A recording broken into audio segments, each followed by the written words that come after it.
También vamos a ver que las velocidades de la ganancia somatométrica tiene periodos de velocidad muy rápida, como luego periodos, digamos, lentos en el crecimiento y llegar a un periodo de la parte somatométrica quedarse estacionaria. Hay tres fenómenos que caracterizan entonces el proceso del crecimiento y el desarrollo, que van a ser cambios en la magnitud, es decir, las dimensiones, cambios en las características y, por otro lado, perfeccionamiento de estructuras y de funciones. El crecimiento y el desarrollo de un producto pasa por dos periodos, ¿no? El periodo embrionario en la primera semana caracteriza justamente el inicio de este periodo embrionario, que empieza con la fertilización e implantación. Luego, para la semana 2 tenemos ya el embrión bilaminar, para la semana 3 el trilaminar, así que puede haber un poco como que una relación cuando quiero recordarlo. Para la semana 4 ya el embrión empieza a plegarse, empiezan a aparecer yemas de brazos y piernas, y la longitud desde el vértex hasta el coxis va de 4 a 5 milímetros. Para la semana 5 tenemos el desarrollo de las placodas de los cristalinos, de la boca primitiva y rayos digitales en manos. Para la semana 6 ya tenemos una nariz primitiva, un filtrum, un paladar primario y la longitud vértex coxis, que va ya de 21 a 23 milímetros. Casi se ha hecho 5 veces esa longitud en solamente 2 semanas. Para la semana 7 se empiezan a formar los párpados, y para la semana 8 ya se puede hacer una distinción de las gónadas. El periodo fetal, que da su inicio en la semana 9, vamos a encontrar un producto con una longitud vértex coxis de 5 centímetros y un peso de 9 gramos. Para la semana 10 ya empiezan a aparecer los genitales externos. Para la semana 20, que es el límite inferior usual de viabilidad, tenemos un producto con un peso de 460 gramos, si está desarrollándose de manera adecuada, y una longitud de 19 centímetros. Ya para la semana 25 estamos iniciando el tercer trimestre y el peso está entre 900 gramos y una longitud de 25 centímetros, ¿no? Para la semana 28 ya abren los ojitos y tenemos un peso de 1.300 gramos, y para la semana 38 están a término, ¿no? Entonces, eso es como se va produciendo el crecimiento y el desarrollo del producto.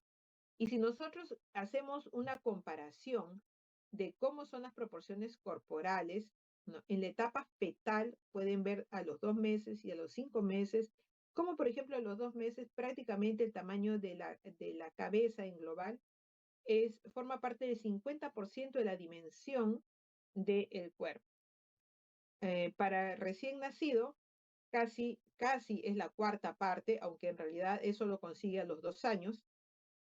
Y también luego pueden ver también las extremidades, ¿no?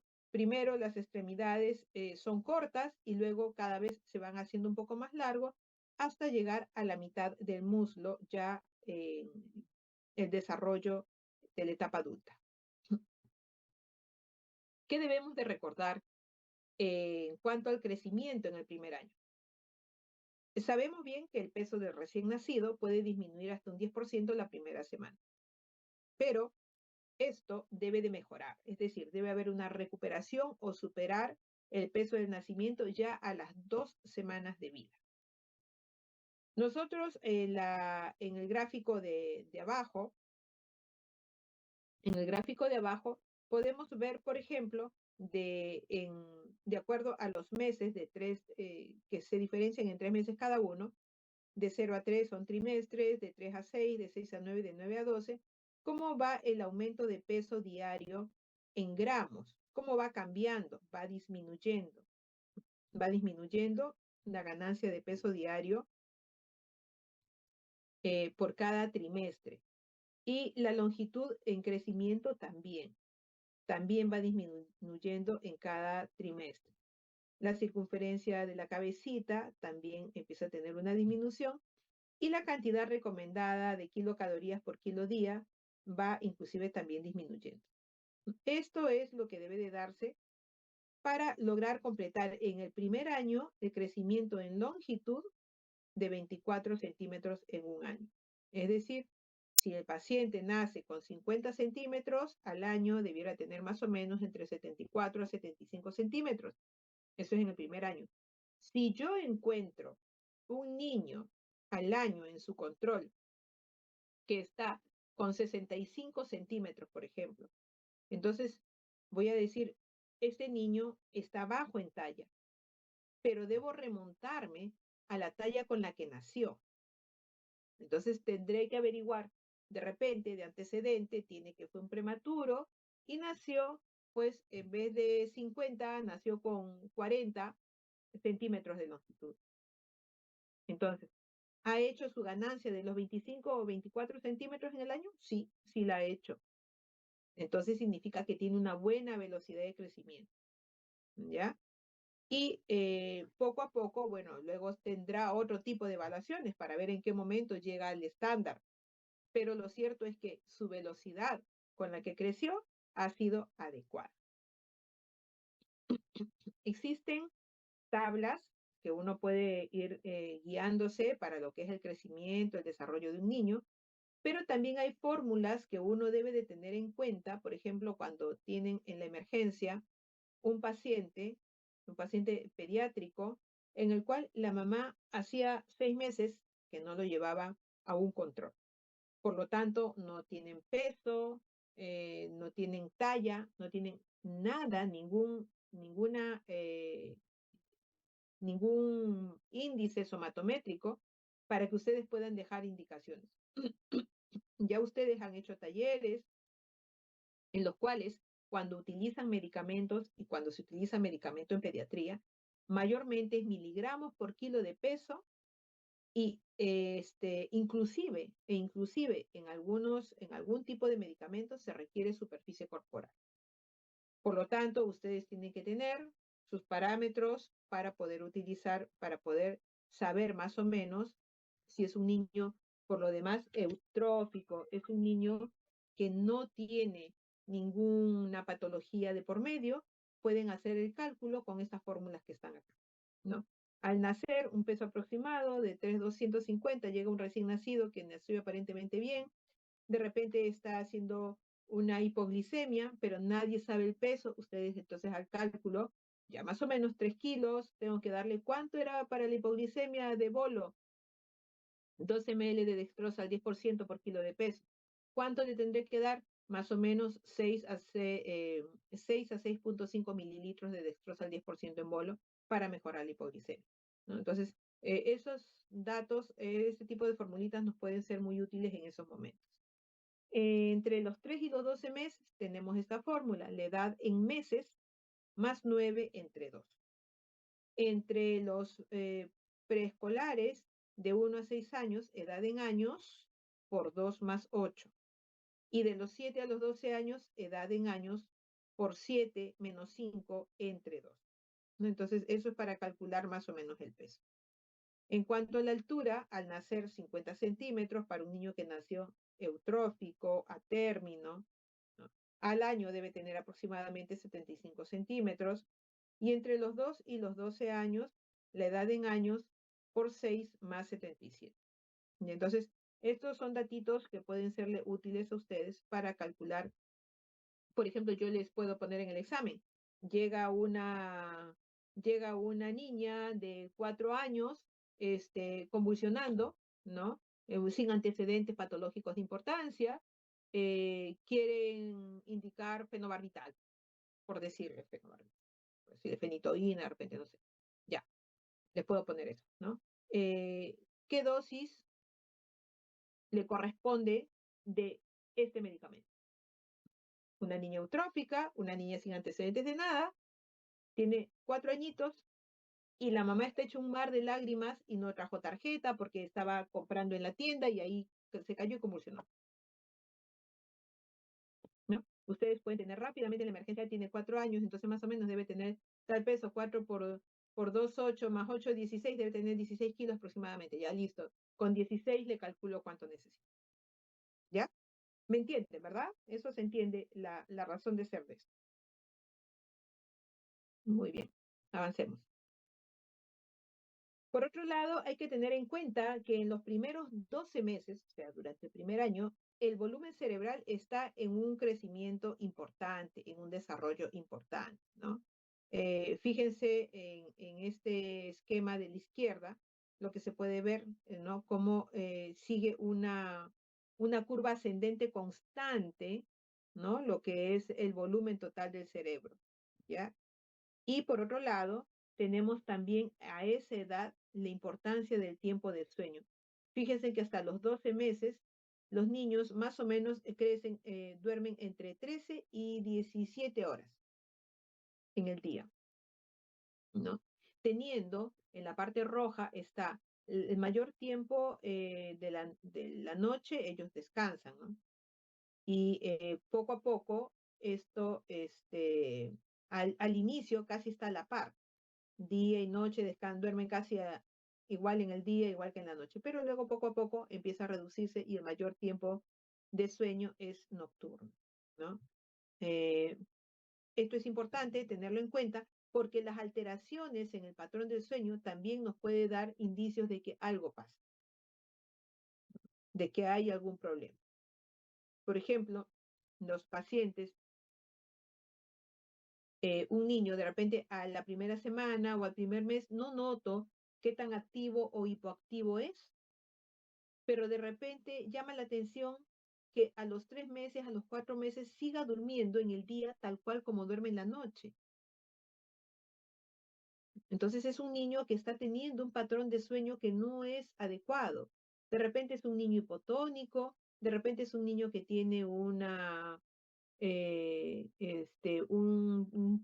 problema ventilatorio central, y entonces todo el sueño está, todo el tiempo de repente está en sueño, de repente tiene patrones de apnea que no son revisados, que no son evaluados. Por eso es muy importante también conocer el tiempo de sueño en ellos. Otro, otro punto importante en la evaluación del crecimiento y desarrollo en un niño de hasta el año es el desarrollo de la dentición, ¿no? Esto es muy importante, como ustedes pueden ver, hasta los 11 meses la erupción de los incisivos superiores. Hasta el año debemos de tener ya que los incisivos hayan brotado, hayan erupcionado, sus superiores e inferiores, ¿ya? Esto es importante tenerlo en cuenta.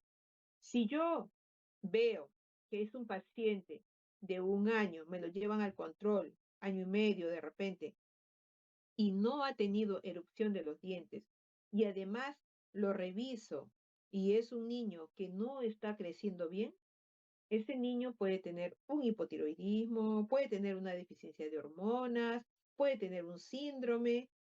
Por lo tanto, es importante también revisar, cuando lo revisan al niño la carita, cuando en semiología, ustedes revisan la forma de la cabeza, ¿no? Si es dolicocéfala, si es turricéfala, cuando revisan fontanelas, luego se van a la carita, ven los ojitos, si hay una opacidad del cristal a nivel de la pupila, ven si hay una coloración ictérica, si son ojos, si la esclera es azulada, ¿no? Si el puente nasal es chato, ven el filtrum, ven luego la boca, y en la boca tienen que mirar si hay dientes, si corresponde a la edad que tenga la criatura, que ya tenga la aparición de los incisivos en la etapa del primer año, ¿ya? Bien. En el segundo año, la velocidad de crecimiento cae al 50% de lo que tuvo en el primer año. Es decir, en el primer año ganó 25 o 24, al segundo año va a ganar más o menos 12 centímetros al año. Cuando ustedes revisan la cartilla de crecimiento de su paciente, deben de mirar eso. No se distraigan mucho en estar mirando mes a mes. No, váyanse de frente, doctores. Desde que nace al año, del año a los 2 años. ¿Cuánto ganó? ¿Ganó los 12 centímetros? ¿Sí o no? Entonces ahí ustedes van a saber que la velocidad con la que crece el niño está yendo bien. Si no, inmediatamente a derivarlo. Lo derivan al pediatra diciendo, este niño tiene falla en la ganancia de talla. O también de repente en la ganancia de peso, ¿no? O las dos cosas juntas. Entonces, el peso aproximado diario ya hasta los 3, desde más o menos del año, ya para los 3 años, es más o menos de 8 gramos al día. Si yo lo veo, la ganancia de peso mensual es 226 gramos. La longitud más o menos 1 centímetro por mes. Y el crecimiento de la cabecita 0,25. Ya mantiene una cantidad de kilocalorías por kilo día de 100 kilocalorías por kilo día. Entonces, si yo tengo un paciente que de repente tiene ya 2 años y va a la visita luego de 6 meses y se ha ganado 4 kilos, 5 kilos, ¿qué pasó, no? ¿Qué pasó? ¿Qué pasó con este niño? ¿Por qué ganó tanto? De repente le están dando unos suplementos que no corresponde, que no requiere, de repente le están llenando de pediachura al niño por todo lado, ¿no? Y de repente le están dando galletitas extras, chocolatitos. Entonces, eso también hay que verlo, ¿no? Hay que ver ese tema de las ganancias de peso, ¿ya? En el segundo año, nosotros vamos a ver que el niño ya empieza a avanzar respecto al desarrollo motor y del lenguaje. Entonces, por la parte del desarrollo motor y del lenguaje, decimos que a partir del segundo año se inicia la independencia del niño, ¿no? Porque el niño ya solo se traslada, se transporta, pide, ¿no? Entonces eso es importante, ¿no? La independencia del niño. Respecto al desarrollo del volumen, ya empieza a tener una caída también, como ustedes pueden ver en el gráfico de la izquierda, la ganancia de volumen. Igual está en crecimiento y continúa la mielinización. Eso no va a cambiar. Y respecto a su patrón de sueño, ya vemos que el patrón de sueño casi se establece más o menos entre 13 a 13 horas y media, de lo que era casi 17 horas al inicio, hasta los 2 años más o menos 13 a 13 horas, siendo ya menos las siestas del día, ¿no? Mayormente es dormir la noche y van reduciéndose las siestas. En el preescolar, de 2 a 5 años, tenemos también, ya empieza a frenarse mucho más el crecimiento, la velocidad con la que crecen. Fíjense de pasar de 24 centímetros en primer año, 12 centímetros en el segundo año y pasar ahora a 8 centímetros por año. Y prácticamente se queda en un estándar hasta antes del inicio de la pubertad. ¿No? Hasta ahí. La ganancia de peso más o menos va a ser de 2 kilos por año. Y puede ocurrir en esta etapa por la independencia, por algunos patrones de alimentación que no son los nuestros, que en realidad copiamos de afuera, podemos dar origen, ahora más frecuente que antes, a la adiposidad de rebote temprano. Entonces, eso es un problema, esa es una patología o es un factor de mucho riesgo para la obesidad del adolescente y para la obesidad del adulto joven y por lo tanto resistencia a la insulina, diabetes tipo 2 o en general un síndrome metabólico en el adulto joven. ¿Ya? Por lo tanto es muy, muy, muy eh, importante de tenerlo mucho en cuidado, por favor, que revisen a esta etapa qué tanta ganancia de peso está teniendo el niño. El que sea gordito, que no es por el tema de gordito, sino porque el índice de masa corporal aumentado para la talla, o sea, el peso para la talla que esté incrementado, que nos dé un índice de masa corporal que nos lleve a sobrepeso u obesidad, es perjudicial para el futuro de ese niño en la adolescencia y en la adultez temprana, ¿no? Entonces, tenemos que cuidar eso. Eso es lo que tenemos que cuidar, ¿ya? Bien, continuamos. Estos son los gráficos de IMC y acorde a justamente lo que les decía, ¿no? La adiposidad temprana. Si ustedes ven en los gráficos, tanto de niñas como de niños, pueden mirar cualquiera de los dos.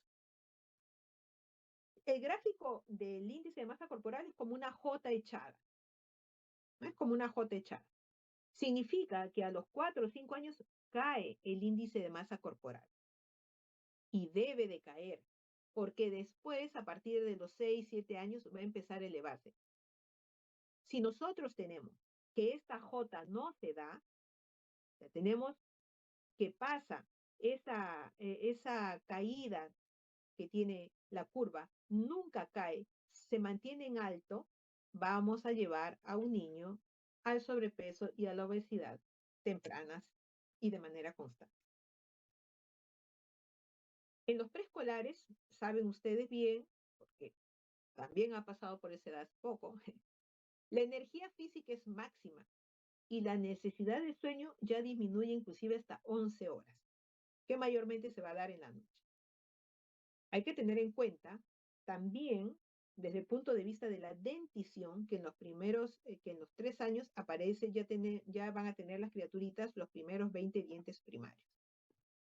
La agudeza visual se hace muy buena ya para los 4 añitos. Y respecto al cerebro, hay un incremento del área de la corteza y algunos cambios en el volumen.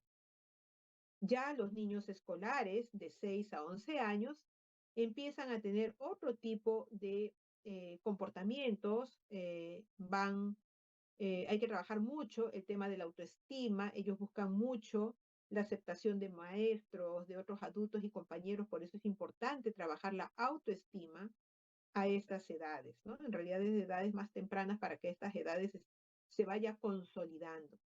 En cuanto a lo que es el crecimiento del niño, tienen una ganancia de 3 a 3.5 kilos por año.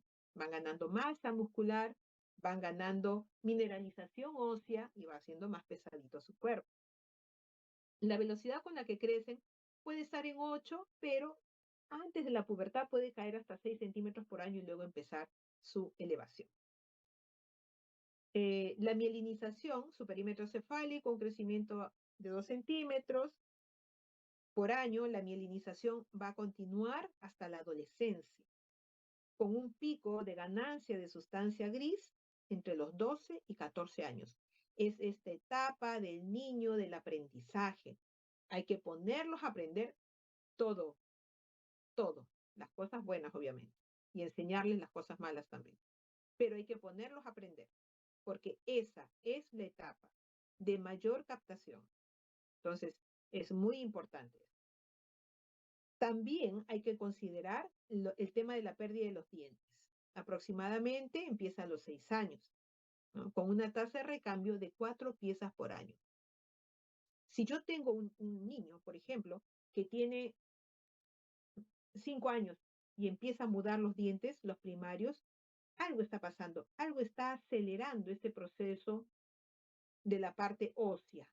Entonces, tomaré una radiografía de la mano, de repente se está acelerando su edad del hueso también, de repente tenemos una pubertad precoz y tenemos que pesquisarlo por los dientes. A veces son los odontólogos los que envían a los pacientes al pediatra diciendo, ¿sabes qué? Está cambiando muy rápido los dientes. Que lo evalúen. Entonces, es un trabajo multidisciplinario, ¿no? En cuanto a la adolescencia, vamos a encontrar cambios rápidos de tamaño. Ahí es donde van a dar el estirón puberal. O sea, en esa etapa va a estar el otro estirón de crecimiento, el estirón puberal. Van a cambiar de forma, fisiología también corporales. Y es muy importante acá el papel que juegan las hormonas. El crecimiento, entonces, podemos ver que es un poco sigmoideo, porque antes de la prepubertad como que empieza a haber una pequeña caidita y luego nuevamente sube, cuando hemos tenido en el primer año también un crecimiento rápido, una velocidad de crecimiento rápido, luego la velocidad cae un poco y luego nuevamente el estirón. El estirón puberal va a ser responsable casi del 15% del logro de la talla adulta. Y el pico de velocidades de crecimiento va a estar aproximadamente de 8 centímetros por año en las niñas y en los niños de 10 centímetros, pudiendo llegar en el Pico máximo en las niñas hasta 10 más o menos centímetros por año y los niños 12 centímetros por año en el estirón. Es importante que reconozcan los estadios de maduración de Tanner. Esto es muy importante, porque en el primer estadio, está en el número 1, en números romanos, vemos que todavía son niños y niñas, ¿ya? Donde el volumen testicular está en 3 máximos centímetros cúbicos en el orquidómetro o menos de 2.5 si se hace el estudio a veces ecográfico. Y en el estadio 2 empieza el botón mamario en las niñas y el desarrollo testicular en los varoncitos, ¿ya? El estadio 3 ya es un desarrollo de la glándula más allá de la zona de la areola. Y en los varoncitos simplemente va siendo el mayor crecimiento del volumen testicular. Entonces, los orquidómetros o alguna ecografía a veces nos permiten poder saber el volumen testicular. Bueno, básicamente en los consultorios lo que se usa es el orquidómetro de Prader. En cuanto al vello púbico, este va a irse desarrollando a partir del estadio 2 como pequeñas pelusas y luego el estadio 3 ya vamos a encontrar vellitos gruesos, larguitos, que van logrando su forma casi para el estadio 4. En el estadio 5 es prácticamente el desarrollo ya de un adolescente que ya completó su desarrollo o de un adulto. En la adolescencia es importante tener en cuenta, por ejemplo, esto que nosotros estamos viendo acá, el gráfico de la derecha. Este gráfico es bueno porque, por ejemplo, en el desarrollo de las niñas, lo primero que empieza a ver es un poco de ganancia rápida de talla. Por eso es que a una misma edad, las niñas tienen una talla mayor que los niños a la misma edad, porque las niñitas primero empiezan con la ganancia de velocidad de talla. Luego empieza el botoncito mamario, ¿no? Y cuando están alcanzando el desarrollo ya de la glandulita mamaria, más allá del botón mamario, tenemos el pico máximo de la velocidad de crecimiento. Para el estadio 4 ya viene la regla y viene la caída de casi el 50% de la velocidad con que venía creciendo la niña, ¿ya? Entonces, esto es lo que tenemos para las niñitas. Para los varones, ellos empiezan primero el desarrollo del volumen testicular y cuando está entre el segundo y el tercer estadio del desarrollo puberal, o sea, del volumen testicular, estamos hablando, recién empiezan la ganancia de talla.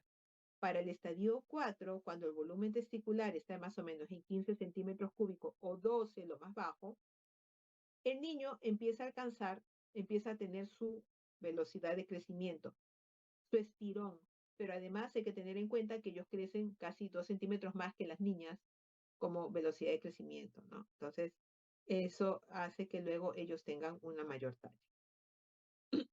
Entonces, esto es importante tenerlo en cuenta, vamos a regresar, porque si yo tengo una niña de 7 años que la encuentro ya con botón mamario, eso no está bien. El estadio 2 es a partir de los 8 años en las niñas y el estadio 2 es a partir de los 9 años en los niños. ¿Ya? Bien, pasemos entonces a entender un poco respecto al tema de la adolescencia. Tenemos 3 etapas, una etapa de la adolescencia temprana, la adolescencia media y la adolescencia tardía. Entonces, en la adolescencia temprana, ya están entre los 10 y los 13 años, pueden todavía estar pueden estar prepúberes, pero ya con un poco de niveles hormonales en progresión o llegar al estadio 2. Van a empezar caracteres sexuales secundarios, van a ver olor corporal, ya va a empezar a tener el olorcito axilar, algunos niñitos, algunas niñitas. En las niñitas empieza el crecimiento rápido, empiezan a interesarse de repente en los niños, niñas del sexo opuesto.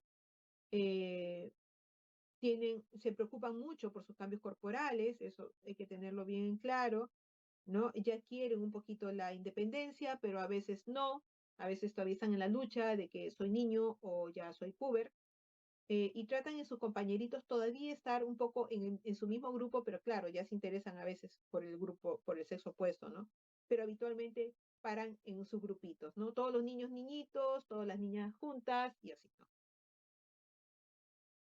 En la adolescencia media, que forman parte más o menos los niños de 14, niños y niñas de 14 a 16 años, pueden estar ya en el estadio 3 para el estadio 4 en realidad, o sea, haber completado prácticamente en alguno de ellos su desarrollo puberal, ¿no?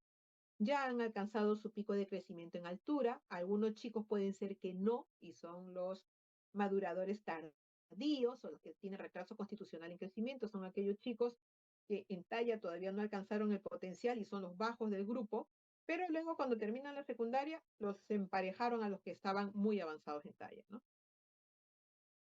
En este caso puede haber el acné, puede llamar la atención, bueno, la regla también, la espermaquía también, ¿no? Y empiezan a ver, a tener necesidad de experimentaciones sobre sus caracteres, sobre su sexo, sobre sus impulsos sexuales.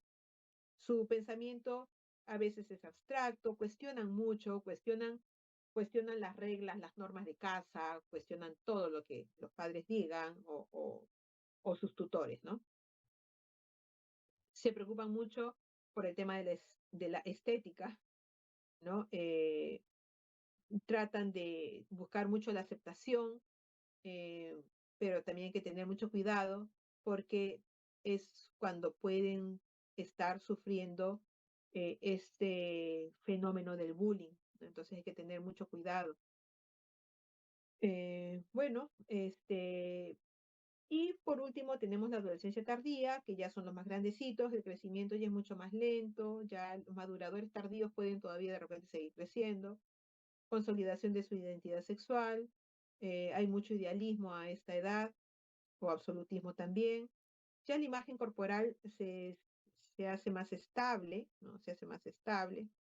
Eh, son independientes, pero saben, saben del apoyo de la familia, ¿no? Tienen sustentada su base en una familia que les dé mucho apoyo y ya suelen tener muchas decisiones también sobre su futuro, ¿no? Van pensando en el futuro. Eso es en cuanto al desarrollo de los chicos. Ahora es importante que ustedes como médicos sepan que existen técnicas de medición de indicadores de crecimiento, porque si estoy en el consultorio, pues cómo voy a tener las medidas del paciente? La longitud hasta los 2 años, excepto que el niño no pueda mantenerse en la bipedestación a partir de los 2 años en adelante por enfermedades, debe de ser echado hasta los 2 años, ¿no? Esa es la manera que se debe hacer la longitud. Y en talla, como les enseño a algunos de los alumnos que pasan en la rotación conmigo en la consulta externa, el paciente debe de tener estos puntos firmes como está en la figura, ¿no? El talón debe chocar con la base del tallímetro, los glúteos, la espalda y la parte del occipucio, ¿no? Con una mirada que sea horizontal al piso, esa es la posición de Frankfurt, y esa es la mejor posición para hacer la medición de la estatura, de la talla, ¿ya? Esto solamente para que lo recuerden, cómo es el tema de la talla en los chicos que ya lo hemos visto antes. Ahora, pero bueno, yo evalúo la talla, veo, y ¿por qué se suele preguntar la talla a los papás? Porque la talla genética es un factor intrínseco, es algo que cargamos todos nosotros, todos, ¿ya? Y que va a tener sus variaciones, sí, va a tener sus variaciones. Pero mayormente nosotros cuando damos la talla genética al paciente, la sacamos de quiénes? De la talla del padre y de la madre con la fórmula que está en la diapositiva. ¿Ya? Esa talla genética va a tener un rango, un margen, 5 centímetros para arriba o 5 centímetros para abajo. Y esos 5 centímetros nos van a dar la variabilidad del paciente en relación a otros factores. ¿Qué factores van a tener que ver? Van a tener que ver la alimentación, va a tener que ver la actividad física, tiene que ver mucho el sueño, ¿no? El descanso, en etapas tempranas de la vida, el dormir temprano, tiene que ver mucho también con patologías secundarias o patologías que tengan que ver con la misma hormona de crecimiento. Dentro de las patologías secundarias, las alteraciones nutricionales son importantísimas, ¿no? Entonces, si yo al niño le doy de comer bien, pero tiene una pérdida por gastrointestinal, por renal, ese niño tiene pérdida de nutrientes esenciales para su crecimiento y para su desarrollo. Por lo tanto, yo debo estar bien segura que no hay ningún caño abierto donde se vayan todos los nutrientes que esa criatura ingiere. Y claro, pueden haber también problemas genéticos. Sí, por supuesto. Hay muchas tallas bajas que son relacionadas a síndromes, porque tienen defecto en un gen que tiene que ver con la hormona de crecimiento. Entonces, yo debo de revisar a la talla del paciente, relacionarla con la talla genética y si veo que no está dentro de ese margen, buscar si es algo intrínseco o es secundario alguna deficiencia. Estos son los gráficos que deben ser usados para niños y niñas desde los 2 años hasta los 20 años. Y estos son los gráficos de IMC. En la zona de los óvalos amarillo, estamos hablando de sobrepeso, y donde están las flechas tanto azul como roja, estamos hablando de obesidad. Con respecto a los gráficos de la velocidad de crecimiento, también es importante que ustedes lo conozcan. Ya ustedes saben cómo es la velocidad de crecimiento de determinadas edades o etapas de este grupo pediátrico. Pero es importante también que si yo puedo encontrar o que si yo encuentro que la velocidad de crecimiento de mis pacientes está cayendo por esta zona del percentil 25 para abajo, estoy teniendo una mala velocidad de crecimiento. Y hay que averiguar qué está pasando.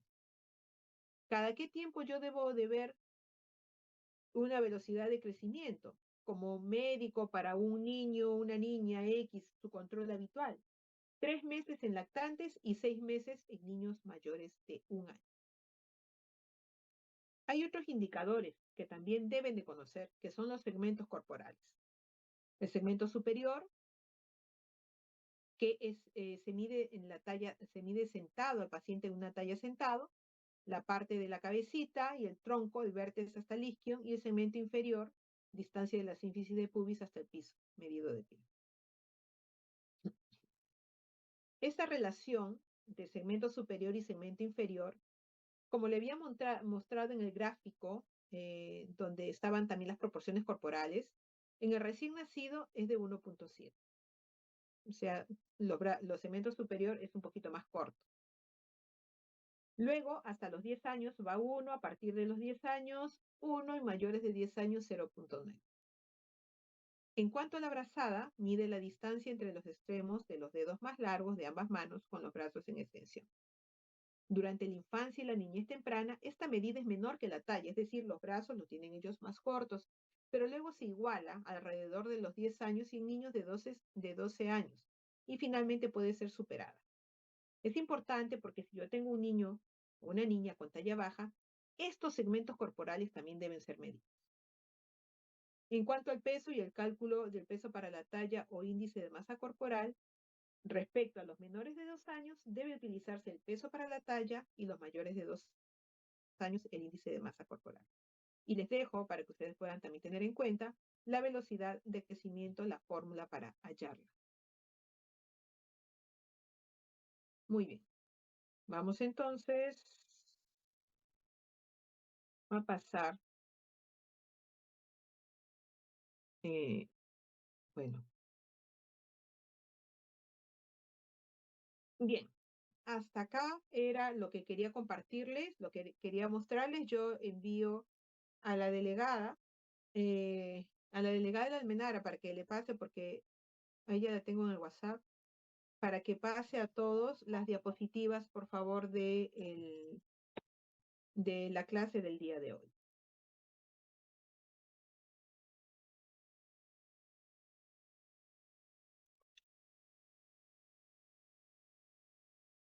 Doctora, una pregunta. Buenas tardes. Buenas tardes. ¿Cuál era la importancia de la adiposidad de rebote temprano? ¿Por qué teníamos que evaluarla?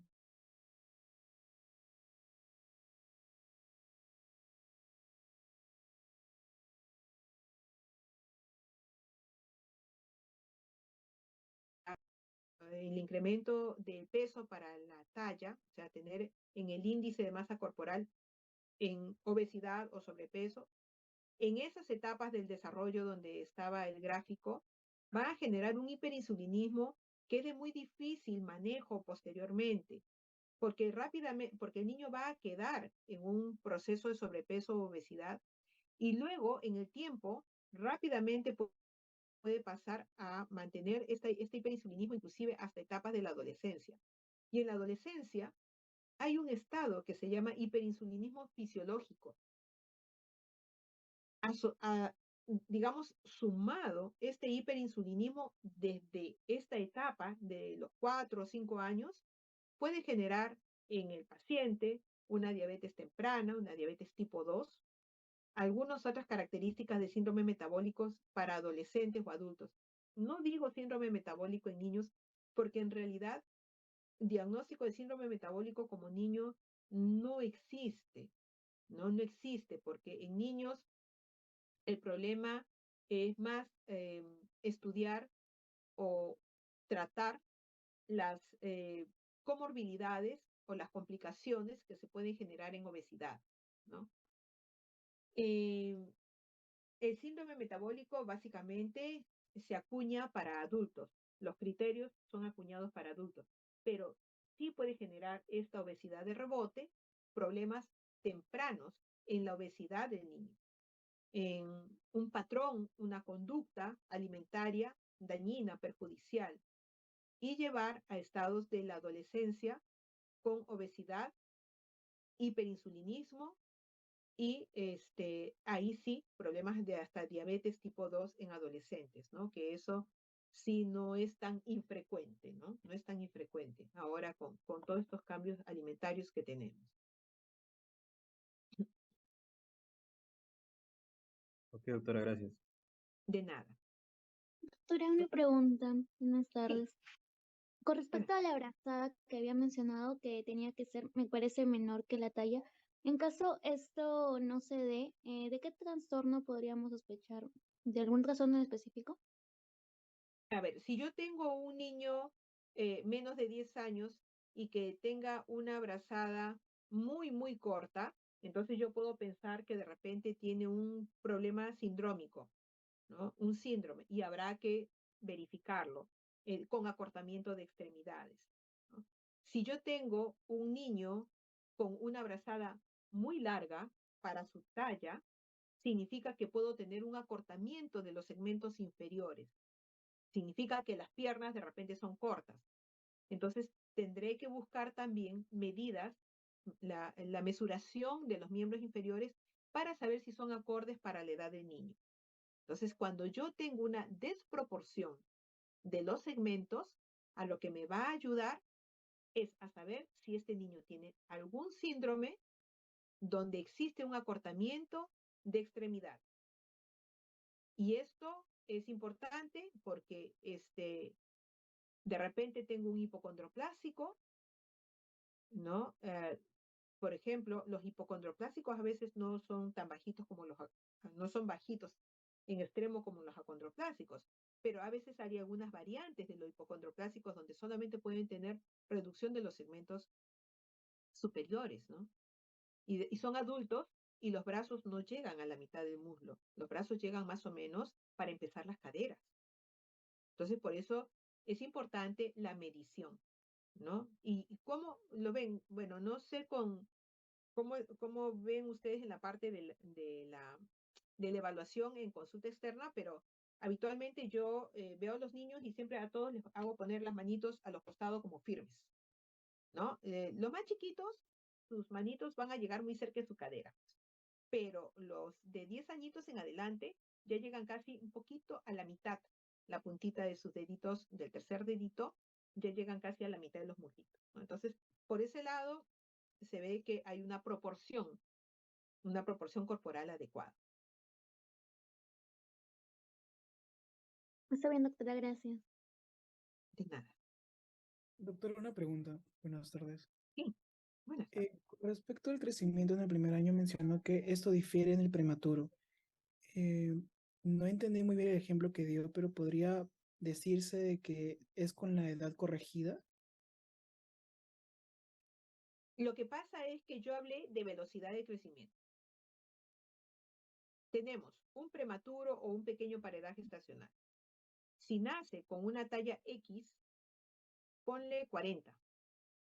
Lo cierto es que al año tiene que haber ganado 25 centímetros, al menos para saber que la velocidad de crecimiento está buena. Pero los pequeños paredaje estacional, sobre todo los pequeños paredaje estacional, ellos pueden tener un retraso en lograr su carril de crecimiento.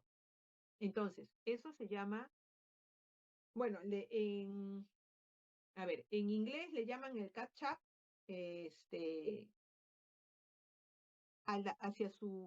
hacia su carril que genéticamente le pueda tocar, que de repente puede a veces ser bajo porque pueden tener una talla baja familiar o no, pero lo importante es que lleguen a su carril genético entre el segundo y el cuarto año de vida.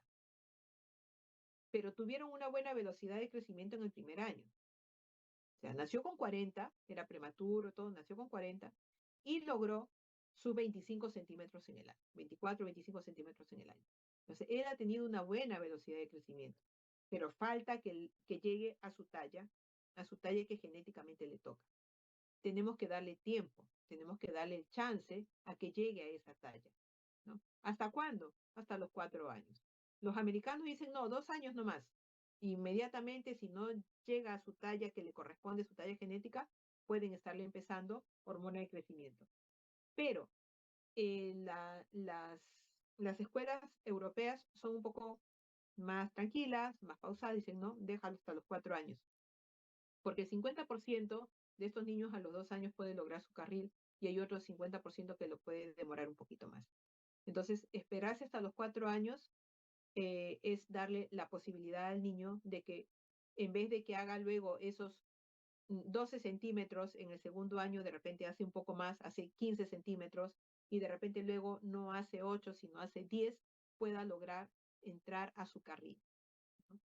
Ya si no logra la entrada a su carril, entonces, bueno, ahí sí tendrá que actuar el endocrinólogo pediatra para saber si el niño está en una desviación estándar de su talla para su edad del momento, ya no edad corregida, para su edad del momento, saber si está en una desviación estándar de menos 2.25 o menos para poder ayudarlo en el tema de que consiga su talla genética, no más arriba tampoco, ¿no? La talla genética nada. Ok, doctora. Entonces, también con respecto al peso, los que nacen con bajo peso, ¿se calcula de la misma manera al tercer o Al doceavo mes? inicio sí. Al inicio, si la ganancia de peso, al inicio, el primer año, si la ganancia de peso del niño viene siendo correcta mes a mes, obviamente el niño no se enferma, está desarrollándose bien, entonces hay que hacerlo una edad corregida, ¿no? Pero, como vuelvo a repetir, después del año ellos tienen que empezar a entrar o ir subiendo hacia su carril. Ellos tienen que empezar a moverse a su carril. Ok, doctora, gracias. De nada.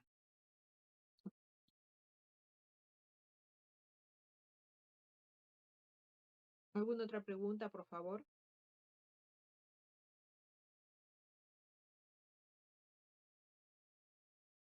Bien, creo que ya están ahorita en la siguiente clase.